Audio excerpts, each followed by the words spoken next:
अस्सलाम वालेकुम, आप देख रहे हैं एशिया एक्सप्रेस टीवी। मैं हूं शारिक नक्शबंदी। आज से तकरीबन 8 माह पहले जब अरविंद केजरीवाल जेल में हुआ करते थे, तब कांग्रेस हर प्लेटफॉर्म से अरविंद केजरीवाल के साथ होने वाली नाइंसाफी के खिलाफ आवाज उठाती थी। कन्हैया जी ने मुझे कहा कि अजीब सी बात है, केजरीवाल जी कांग्रेस पार्टी का बटन दबाएंगे और मैं आम आदमी पार्टी का बटन दबाऊंगा। तो एक प्रकार से हमारे कार्यकर्ता इस चुनाव में मिले हैं, क्योंकि हमारा लक्ष्य, सबका लक्ष्य इस संविधान को। जी हाँ दोस्तों, अब यही दोनों पार्टियां एक दूसरे के खिलाफ खड़ी है। दिल्ली में अरविंद केजरीवाल जी ने भ्रष्टाचार मिटाया क्या? मिट गया। मैं कुछ नहीं बोलूंगा उनके खिलाफ। वो अपनी पार्टी को बचाने की कोशिश कर रहे हैं, मैं देश को बचाने की कोशिश कर रहा हूँ। और जब मैं जाति जनगणना की बात करता हूँ, नरेंद्र मोदी जी के मुंह से एक शब्द नहीं निकलता और केजरीवाल जी के मुंह से एक शब्द नहीं निकलता। अब इसमें कोई शक नहीं रह गया, कोई गुंजाइश नहीं रह गई है। जो पर्दे के पीछे का गठबंधन था, इस पर वो दिल्ली के चुनाव में पर्दा उठ गया। आज हम बात करने जा रहे हैं दिल्ली चुनाव की। इस मर्तबा दिल्ली चुनाव बड़ा दिलचस्प होता नजर आ रहा है। इसकी बड़ी वजह यह है कि 2024 में नरेंद्र मोदी को सत्ता से दूर रखने के लिए इंडिया अलायंस बनाया गया था। इसी इंडिया अलायंस के दो अहम इत्तेहादी कांग्रेस और आम आदमी पार्टी हुआ करती थी। दिल्ली में जब अरविंद केजरीवाल की गिरफ्तारी हुई तो यही कांग्रेस थी कि जिसने केजरीवाल के साथ होने वाली नाइंसाफी के लिए हर प्लेटफॉर्म से आवाज उठाई। इतना ही नहीं, बल्कि इसके लिए सीधे तौर पर अमित शाह को जिम्मेदार ठहराया, नरेंद्र मोदी को जिम्मेदार ठहराया। लेकिन ऐसा क्या हुआ कि 6 माह के अंदर ये इत्तेहाद टूट गया और दोनों पार्टियां एक दूसरे के खिलाफ नजर आ रही है।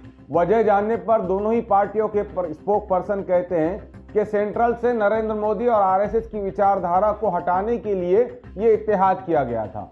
लेकिन आम आदमी पार्टी और कांग्रेस ये भूल गई, या शायद सत्ता के लिए ये भूलने का नाटक कर रहे हैं कि बीजेपी और आरएसएस की गली से लेकर दिल्ली तक एक ही पॉलिसी रहती है। ऐसा नहीं है कि अगर दिल्ली में सेंट्रल में बीजेपी राज कर रही है तो उसकी एक अलग पॉलिसी होती है, और स्टेट में अगर राज कर रही है तो एक अलग पॉलिसी होती है। लेकिन कहीं ना कहीं दोनों ही पार्टियों में सत्ता की लालच ने नरेंद्र मोदी के खिलाफ किए गए इत्तेहाद को तोड़ने पर इन्हें मजबूर कर दिया।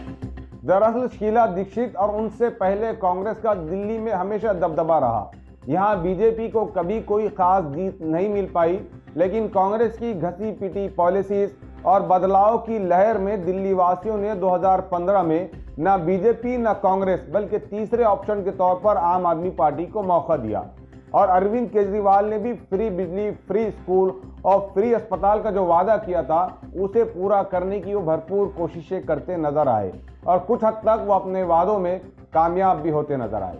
लेकिन 6 माह पहले बीजेपी को सत्ता से दूर रखने के लिए इत्तेहाद करने वाली कांग्रेस और आम आदमी पार्टी दोनों की खींचतान में ऐसा लगता है कि दिल्ली में बीजेपी की जीत के लिए रास्ते आसान हो रहे हैं, क्योंकि कांग्रेस का अपना एक रिवायती यानी ट्रेडिशनल वोट बैंक है, और राहुल गांधी की भारत जोड़ो यात्रा के बाद उस वोट बैंक में जान आ गई और कांग्रेस दिल्ली में अपने आप को एक मर्तबा फिर मजबूत होने का दावा कर रही है।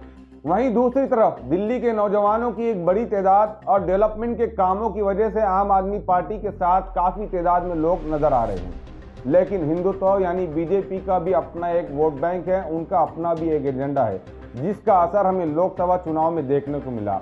अगर इन तीनों में लड़ाई होती है तो 2015 और 2020 में आम आदमी पार्टी को जो मिलने वाले वोट थे, उन वोटों का बंटवारा यकीनी तौर पर हो जाएगा, जिसका एक धड़ा कांग्रेस की तरफ जाएगा तो दूसरा धड़ा आम आदमी पार्टी की झोली में गिरेगा, और इसका सीधा फायदा बीजेपी को होता हुआ नजर आ रहा है। बहरहाल ये तो 8 फरवरी को मालूम होगा कि दिल्ली वालों का दिल किस पार्टी ने जीता है और उन्होंने अपने मुस्तकबिल के फैसले का इख्तियार किसे दिया है। ऐसे और अपडेट के लिए देखते रहिए एशिया एक्सप्रेस टीवी। शुक्रिया।